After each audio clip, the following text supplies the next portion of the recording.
Hello बच्चों, welcome back to second class of projectile motion. अब तुम बोलोगे सर पहली क्लास में तो आप एक्सेलरेशन ड्यू टू ग्रेविटी ही समझाते रहे, तो उसको समझना बहुत ज़रूरी था, इसलिए पूरा क्लास उस पर डेडिकेट किया। आपको मोशन अंडर ग्रेविटी भी समझाया और लास्ट में हमने दो फॉर्मूले डिराइव किए। एक कि अगर किसी चीज़ को, किसी बॉल को, किसी स्टोन को यू स्पीड से ऊपर फेंकते हैं तो वो कितनी हाइट, मैक्सिमम हाइट तक जाता है, you square by 2g। Maximum height कितनी आती है, यू स्क्वायर बाई 2g। और दूसरा कि अगर किसी चीज़ को यू स्पीड से ऊपर फेंकते हैं तो उसको टाइम ऑफ फ्लाइट कितना लगता है, 2u बाई जी। तो ये दो फॉर्मूले हमने डिराइव किए।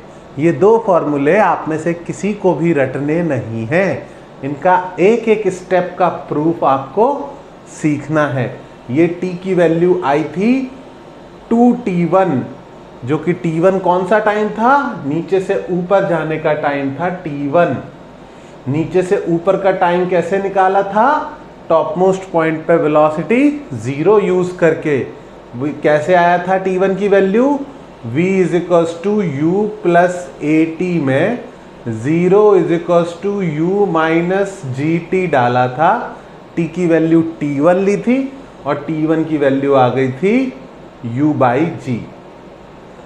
ओके, मैं आज तक एक भी सिलेक्टेड कैंडिडेट से नहीं मिला जिसको ये छोटा सा प्रूफ ना आता हो, एक भी अच्छे स्कोरर से नहीं मिला जिसको ये छोटा सा प्रूफ ना आता हो।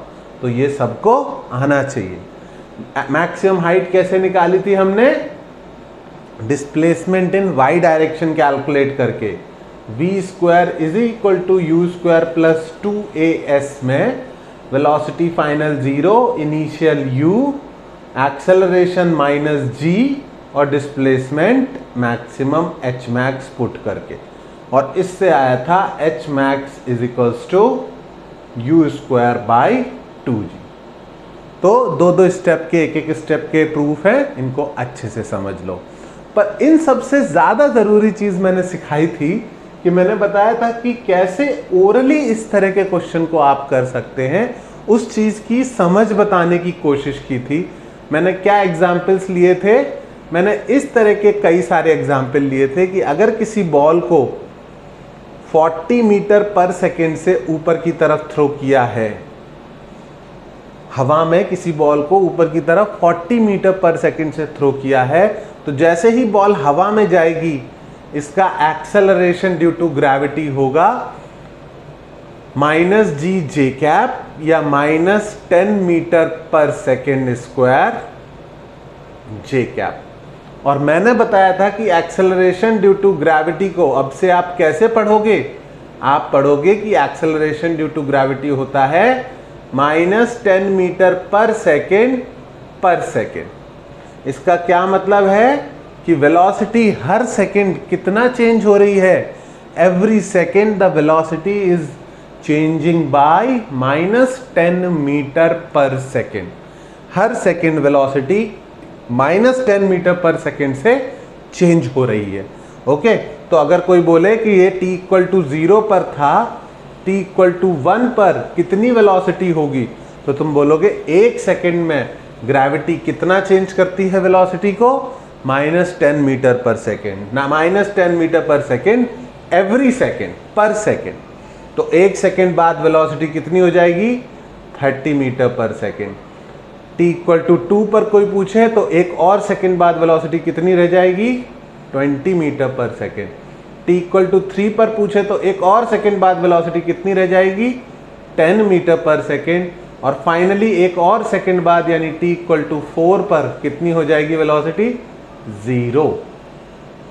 तो हर सेकेंड में वेलोसिटी कितने से चेंज हो रही है, माइनस 10 मीटर पर सेकेंड। उसके बाद अगर कोई बोले कि t इक्वल टू 5 पर क्या होगा, तो ये नीचे आने लगेगा और 0 से अगर minus 10 metre per second change होगा तो 0 से माइनस 10 मीटर पर सेकेंड मतलब 5वें सेकेंड में वेलोसिटी हो जाएगी माइनस 10 मीटर पर सेकेंड। छठे सेकेंड पर वेलोसिटी हो जाएगी minus 20 metre per second. 7वें second पर वेलोसिटी हो जाएगी माइनस 30 मीटर पर सेकेंड, नीचे आ रही होगी। और 8वें सेकंड में वेलोसिटी हो जाएगी -40 मीटर पर सेकंड और बॉल जमीन पर वापस टकरा जाएगी। तो बिना कोई फॉर्मूला लगाए ओरली आपको समझ में आना चाहिए कि 40 मीटर पर सेकंड को 0 मीटर पर सेकंड ले जाने में ग्रेविटी को कितने सेकंड लगेंगे? सिर्फ 4 सेकंड। 4 सेकंड जाने के, 4 सेकंड आने के, टाइम कितना लगा टोटल? 8 सेकंड। फॉर्मूला यूज करते तो 2u/g करते, 2 × 40/10 कितना आंसर आता? 8 सेकेंड।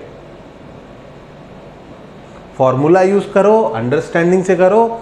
जब टाइम है समझने का, जब अभी घर पे सॉल्व कर रहे हो, तो दोनों चीजें करो, ताकि एग्जाम में कितना भी प्रेशर हो आप फॉर्मूले से आंसर निकालो और मनी मन उसको मैच करो अपने लॉजिक से, और दोनों मैच करेंगे तो डेफिनेटली आंसर सही जाएगा। ओके, तो इतना मैंने पहली क्लास में बताया था। इसके आज हमको इसके आगे जाना है।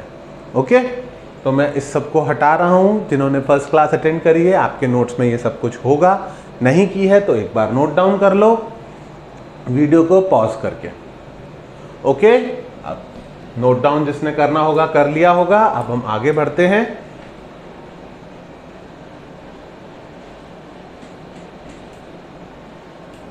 ठीक है, आगे बढ़ते हैं। आज हमें बात करनी है प्रोजेक्टाइल मोशन शुरू करना है। तो लास्ट क्लास में तो हमने शुरू किया ही नहीं, हम तो एक्सेलरेशन ड्यू टू ग्रेविटी को समझते रहे।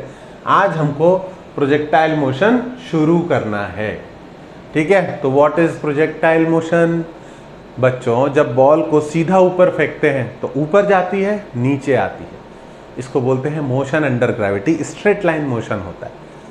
अगर सीधे के अलावा किसी भी एंगल पर थ्रो करें बॉल को, सीधे के अलावा किसी भी एंगल पर थ्रो करें, तो उसका मोशन स्ट्रेट लाइन मोशन नहीं होगा। मैं क्या कहना चाह रहा हूं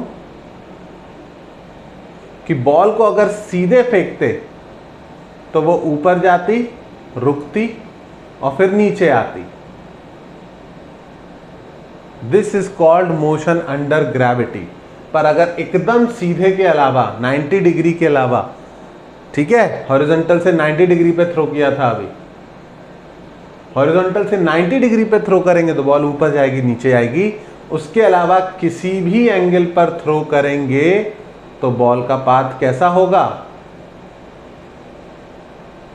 इस तरीके से अगर थ्रो किया तो बॉल का पाथ ऐसे घूम के आएगा आगे की तरफ। इस कर्व की शेप जो होती है बच्चों, पैराबोलिक होती है। ठीक है, दिस इज अ पैराबोला।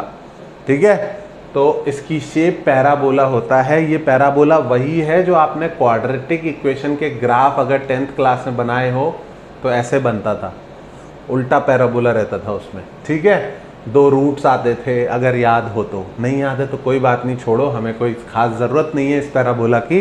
इसकी इक्वेशन निकालना हम सीख लेंगे थोड़ी देर में। तो बॉल को 90 डिग्री के अलावा किसी भी एंगल पर, लेट्स से एंगल थीटा पर अगर थ्रो किया है तो उसका पाथ कैसा रहेगा? पैराबोलिक पाथ रहेगा। पैराबोलिक पाथ में इसके मोशन को क्या बोला जाता है? इसके मोशन को बोला जाता है प्रोजेक्टाइल मोशन।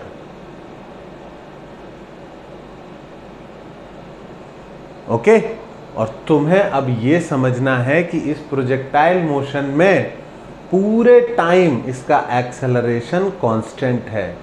कितना है? g डाउनवर्ड्स या -g j कैप। पूरे रास्ते इसका एक्सेलरेशन किस तरफ है? नीचे की तरफ। एक्सेलरेशन आगे या पीछे नहीं है। हवा में बॉल के ऊपर सिर्फ ग्रेविटेशनल फोर्स लग रहा है, और सिर्फ ग्रेविटेशनल फोर्स लग रहा है तो वो हमेशा डाउनवर्ड डायरेक्शन में होता है। ये किधर भी जा रहा हो, इसका एक्सेलरेशन हमेशा नीचे की तरफ है। Is that clear? यानी कि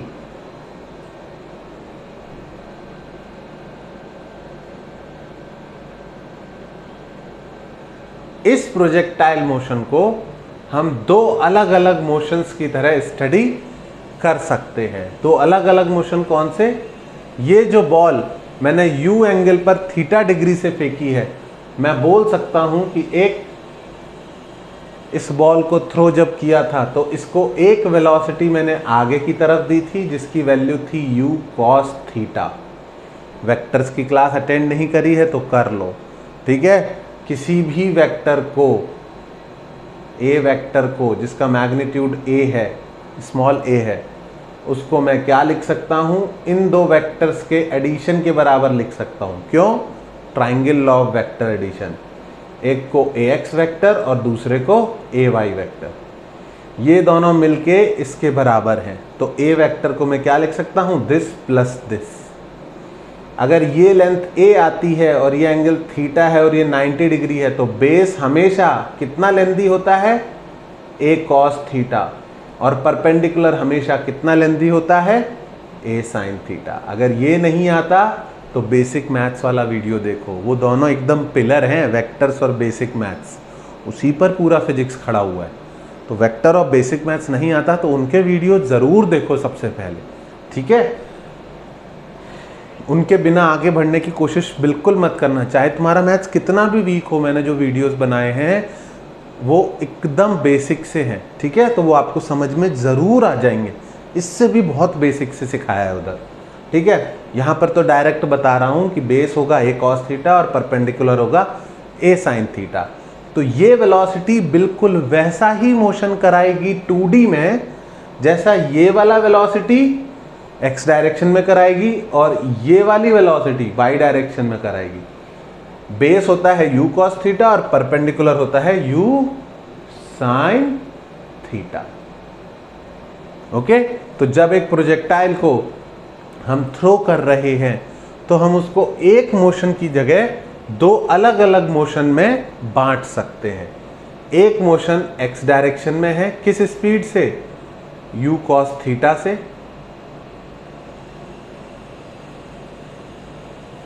और दूसरा मोशन y डायरेक्शन में है, किस स्पीड से, u sin थीटा से। अब तुम्हें और क्या पता है, तुम्हें ये पता है कि जब प्रोजेक्टाइल हवा में जाता है तो उसका एक्सेलरेशन सिर्फ और सिर्फ किस डायरेक्शन में है, y डायरेक्शन में। तो y डायरेक्शन में एक एक्सेलरेशन है नीचे की तरफ, जबकि x डायरेक्शन में एक्सेलरेशन 0 है। y डायरेक्शन में एक्सेलरेशन नीचे की तरफ है जबकि x डायरेक्शन में एक्सेलरेशन 0 है। तो ऊपर फेंका और एक्सेलरेशन नीचे की तरफ है, मतलब रिटार्डेशन हो गया। तो इसकी y डायरेक्शन में वेलोसिटी कम होती जाएगी, इवेंचुअली 0 हो जाएगी और फिर नेगेटिव हो जाएगी। जबकि x डायरेक्शन में वेलोसिटी कांस्टेंट रहेगी, कभी पॉजिटिव वो कभी नेगेटिव नहीं होगी। आगे फेंका है तो आगे ही जाता रहेगा। तो बच्चों ये दो मोशन होने हैं, अगर इनको जोड़ दें तो नेट मोशन हमें कुछ ऐसा दिखाई देगा।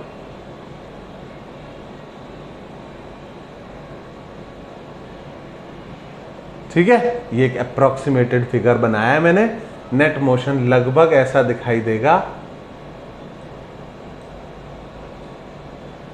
ओके, यहां पर बॉल अलग अलग जगह पर पहुंचेगी।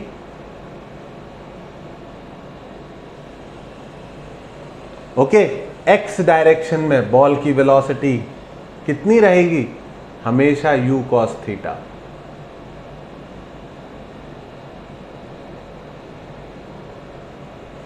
बट y डायरेक्शन की वेलोसिटी पहले तो u sin थीटा होगी, बट टाइम के साथ वो कम होती जाएगी, फिर 0 हो जाएगी और फिर नेगेटिव हो जाएगी।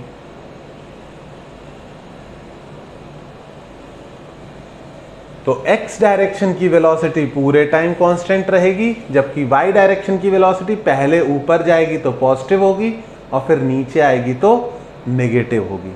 इस सब को एक साथ देखना और समझना वैसे ही मुश्किल है, ऊपर से हम वेरिएबल के टर्म्स में सोच रहे हैं तो और ज़्यादा मुश्किल हो जाता है। तो एक सेकंड के लिए ये भूल जाओ कि हम कोई फॉर्मूला डिराइव करना चाहते हैं या हम कोई रिजल्ट पाना चाहते हैं जिससे सब कुछ आसान हो जाएगा। बल्कि एक एग्जाम्पल लेते हैं जिसमें मैं आपको वैल्यूज दूंगा। आप इस एग्जाम्पल को ड्रॉ नहीं करोगे कॉपी में, ये बस समझने के लिए है। कोई भी टीचर समझाने से पहले वैल्यूज नहीं देना चाहेगा, लेकिन ये तरीका बहुत आसान है प्रोजेक्टाइल समझने का। मैंने आपको एक बॉल थ्रो कर दी with a speed 100 metre per second से एट एन एंगल, कोई ऐसा एंगल जिसकी वैल्यूज आप लोगों को पता हो। कौन सा एंगल है जिसका sign theta cos theta definitely याद होगा? तो मेरे हिसाब से 30 डिग्री सबसे पहले याद करते हैं लोग। करते हैं कि नहीं करते हैं? 30 डिग्री की वैल्यू याद है ना? ठीक है, तो 30 डिग्री सबसे पहले याद करते हैं ज़्यादातर लोग। तो मैं बोलना चाहूँगा कि ये जो प्रोजेक्टाइल थ्रो किया है इसकी वेलोसिटी एक्स डायरेक्शन में कितनी है बच्चों और वाई डायरेक्शन में कितनी है, सिर्फ इतना बता दो।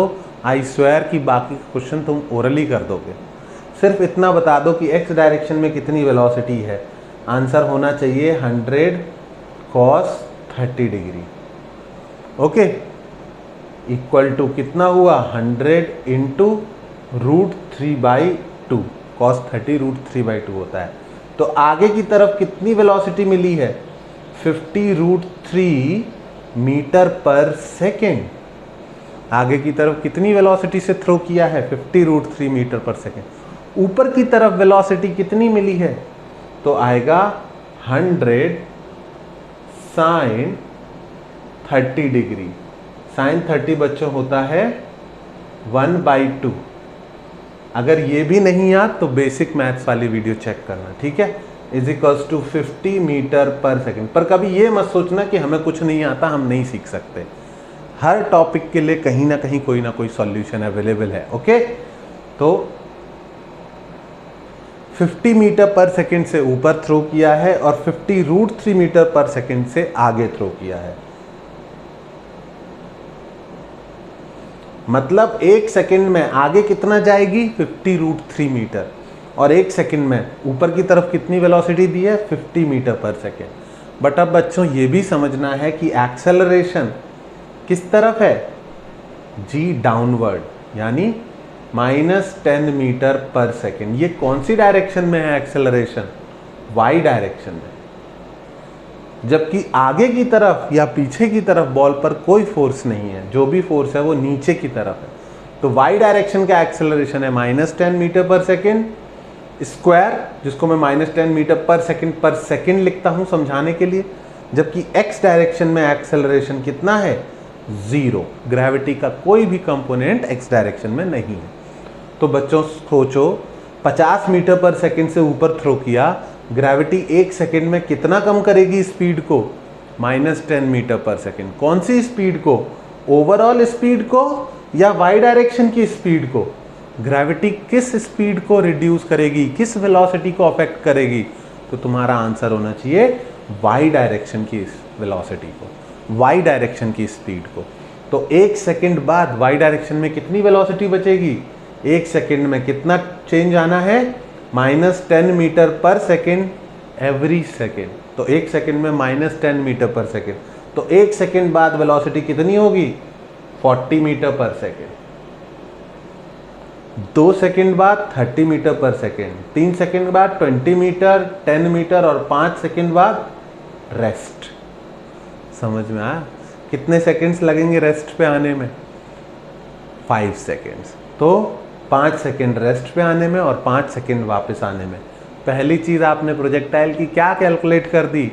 Time of flight. और अभी तो प्रोजेक्टाइल पढ़ा ही नहीं हमने, अभी तो हमें डिराइव करना था। ये तो तुम पहले ही बता रहे हो। तुम फिर से सोचना, 50 मीटर पर सेकेंड वेलोसिटी है ऊपर की तरफ, ग्रेविटी नीचे की तरफ है -10 metre per second every second. हर सेकेंड में -10 मीटर पर सेकेंड करना है ग्रेविटी को। तो 50 को 0 लाने में कितने सेकेंड लगेंगे? 5 सेकेंड। तो 5 सेकेंड में ऊपर, 5 सेकेंड में नीचे। जब ये ऊपर जाके नीचे आ जाएगा तभी तो प्रोजेक्टाइल ख़त्म होगा। ऊपर जितना गया उतना ही नीचे आ जाएगा, प्रोजेक्टाइल वहाँ पर एंड हो जाएगा। तो शुरू करने से पहले क्या पता है तुमको कि टाइम कितना लगेगा? 5 सेकेंड ऊपर जाने के और 5 नीचे आने के 10 सेकेंड्स। प्रोजेक्टाइल सीखने की ज़रूरत नहीं है, इसलिए मोशन अंडर ग्रेविटी सिखाया मैंने पहली क्लास में कि आप ओरली निकाल सको कि टाइम तो 10 सेकेंड ही लगेगा। सर ऊपर की तरफ 50 मीटर पर सेकेंड दिया है आपने, अब 50 मीटर पर सेकेंड ऊपर की तरफ दिया था तो 10 सेकेंड में ऊपर गए और वापस नीचे आए। ऊपर जितना गए थे उतना ही नीचे आ गए। डिस्प्लेसमेंट इन वाई डायरेक्शन कितना हो गया? 0। जितना ऊपर गए थे उतना वापस आ गए। लेकिन इतनी देर में बॉल के पास जो एक्स डायरेक्शन की वेलोसिटी है वो तो उसको आगे ले आएगा ना, लाएगा या नहीं? वाई डायरेक्शन की वेलोसिटी ऊपर ले जाके नीचे लाया तो एक्स डायरेक्शन की वेलोसिटी आगे ले जाएगा, क्योंकि एक्स डायरेक्शन की वेलोसिटी तो चेंज हो नहीं रही है। तो डिस्प्लेसमेंट इन एक्स डायरेक्शन भी तो निकाल सकते थे। एक्स डायरेक्शन का डिस्प्लेसमेंट निकाल ले तो इस लेंथ को पता है क्या बोलते हैं? जहां से प्रोजेक्टाइल शुरू हुआ और जहां गिरा उसकी डिस्टेंस को बोलते हैं बच्चों रेंज। क्या बोलते हैं? रेंज। तो रेंज निकालना है तो क्या निकालना पड़ेगा? Displacement in x direction. वो कैसे आएगा? ut plus half AT square. लेकिन एक्स डायरेक्शन में तो एक्सेलरेशन 0 है। एक्स डायरेक्शन का तो एक्सेलरेशन 0 है। अगर एक्स डायरेक्शन का एक्सेलरेशन ही नहीं है तो डिस्प्लेसमेंट कितना हो गया? एक्स डायरेक्शन की वेलोसिटी इनटू टाइम। वही पुराना method, velocity into time. X direction की वेलोसिटी कितनी है? 50√3 और टाइम कितना है? टाइम जितना ऊपर जाके वापस आने में लगा वो कितना आया था? 10 सेकेंड्स। तो रेंज भी निकाल दी बच्चों आपने 500√3 मीटर। बिना प्रोजेक्टाइल पढ़े सिर्फ मोशन अंडर ग्रेविटी से तुमने मैक्सिमम हाइट भी निकाल दी ओरली लगभग और रेंज भी निकाल दी। अब अगर मैं तुम्हें डेरिवेशन सिखाऊं तो तुम फॉर्मूला रटने की कोशिश नहीं करना। अब अगर मैं तुम्हें डेरिवेशन सिखाऊं तो फॉर्मूला याद करना है, लेकिन 2 स्टेप का डेरिवेशन भी ज़रूर सीखना है। ठीक है? तुम अभी दूसरे तीसरे चैप्टर पे हो, अभी से ये आदत मत डालना कि हम फॉर्मूला रट के काम चलाने की कोशिश करेंगे, तो बहुत मुश्किल हो जाएगा तुम्हारे लिए सेलेक्ट होना कहीं पर भी। ठीक है?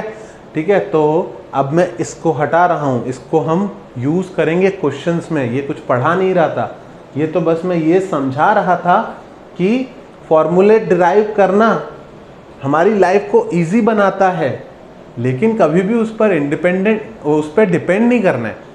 ठीक है? ऐसा नहीं कि फॉर्मूला नहीं आता तो हम कर ही नहीं सकते किसी क्वेश्चन को। ठीक है? फिजिक्स को फिजिक्स की तरह ही रहने दो, उसको बायोलॉजी मत बनने दो। ठीक है? इसको रटना नहीं है। तो अब हम बात करते हैं कि जो काम मैंने अभी नंबर्स के साथ किया, क्या हम एक्स और वाई डायरेक्शन में वही काम वेरिएबल्स के साथ कर सकते हैं? क्या तुम्हें पता चलता है कि एक्स डायरेक्शन की इनिशियल वेलोसिटी कितनी है? देखो u cos थीटा। क्या तुम्हें पता चलता है वाई डायरेक्शन की इनिशियल वेलोसिटी कितनी है? ये देखो u sin थीटा। क्या तुम्हें ये समझ में आता है कि एक्स डायरेक्शन का एक्सेलरेशन कितना है? यहाँ पे नहीं लिखा, कहीं पे नहीं लिखा। अरे एक्स डायरेक्शन का एक्सेलरेशन है 0। ये जो -g आया है ये किस डायरेक्शन का एक्सेलरेशन है? वाई। अरे यहाँ लिखा था एक्स डायरेक्शन का एक्सेलरेशन है 0। वाई डायरेक्शन का एक्सेलरेशन कितना है? नीचे की तरफ है g, तो नीचे की तरफ है तो -g।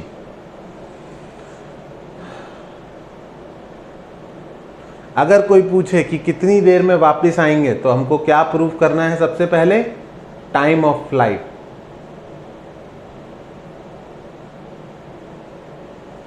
टाइम ऑफ फ्लाइट कैसे कैलकुलेट करेंगे हम? t = 2t1। हम कैपिटल T को कैलकुलेट ही नहीं करते, हम हमेशा स्मॉल t1 को कैलकुलेट करते हैं। t1 कौन सा टाइम है? टाइम ऑफ असेंट, ऊपर जाने का टाइम। ऊपर जाने का टाइम नहीं, ऊपर जाने का टाइम। ठीक है?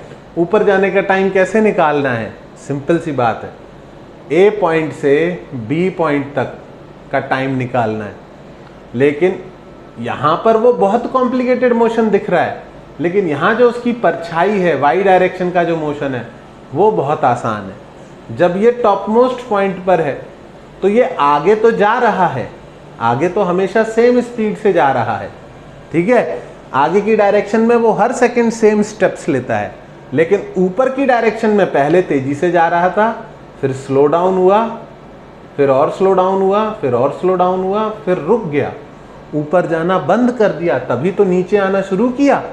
तो टॉप मोस्ट पॉइंट पर, ठीक है, टॉप मोस्ट पॉइंट पर यहां से यहां तक के जाने का टाइम निकाल रहे हैं, ठीक है, टॉप मोस्ट पॉइंट पर at t equal to t1 the ball is at top most point, hence velocity in y direction will be 0। Velocity y direction में कितनी होनी चाहिए? 0। Understand that velocity in x direction is not 0। x direction में जाना वो कभी नहीं रुका, पूरे टाइम उसकी x डायरेक्शन की वेलोसिटी उतनी ही है, पर y डायरेक्शन में डेफिनेटली रुकेगा। तो अगर ऊपर जाना रुका है तो y डायरेक्शन में हम a से b तक कौन सी इक्वेशन लगा सकते हैं? v is equals to u plus at। v की वैल्यू 0 y डायरेक्शन के लिए, u की वैल्यू v की वैल्यू 0 एंड u की value u sine theta.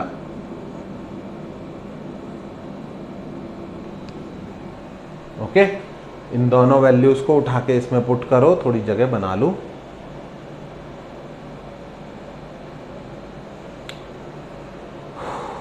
a की वैल्यू -g और t मुझे निकालना है। 0 is equals to u sine theta minus GT।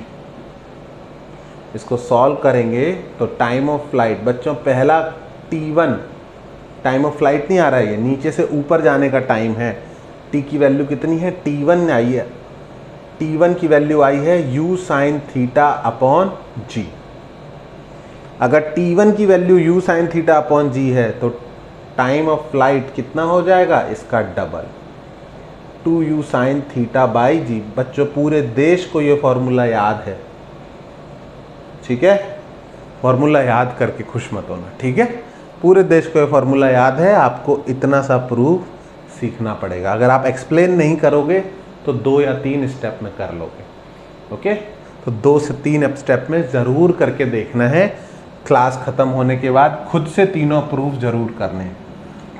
पहला प्रूफ हो गया टाइम ऑफ फ्लाइट का, ठीक है,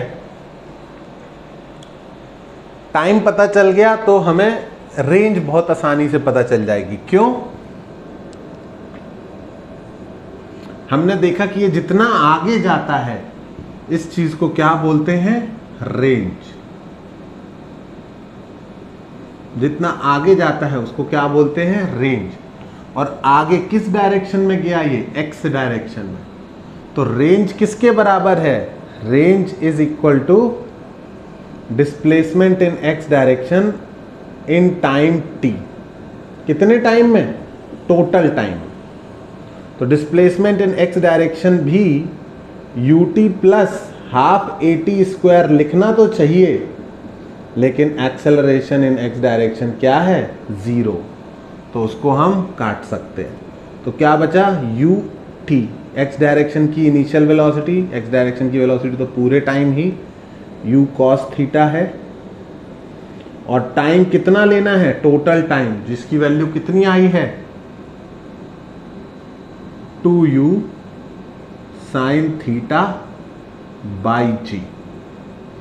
जब इनको मल्टीप्लाई करेंगे तो we will get u square bracket में 2 sine theta cos theta by g. और फाइनली आई होप ज़्यादातर लोगों को पता है कि 2 साइन थीटा कॉस थीटा को क्या लिख सकते हैं? u square sine 2 theta by जी।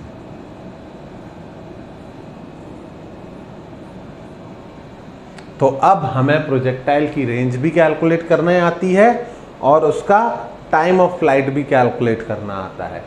एक चीज़ अभी भी रह गई, तीसरी चीज़, पहला दूसरा तीसरा। तीसरा इज, चूंकि मेरे पास नीचे की तरफ स्पेस नहीं है, मैं यहां पर ड्रॉ करना चाहूंगा। Third one is H max, जिसको बोलते हैं मैक्सिमम हाइट। मैक्सिमम हाइट भी हमें किस पॉइंट की हाइट चाहिए? इस पॉइंट की। इस पॉइंट के लिए हमें दो चीजें पता है, एक तो टोटल टाइम का आधे टाइम में यहां पहुंचते हैं, दूसरा इस पॉइंट पर वेलोसिटी y डायरेक्शन में 0 है, क्योंकि ऊपर जाना बंद करेगा तभी तो नीचे आएगा। तो eight top most point velocity, eight top most point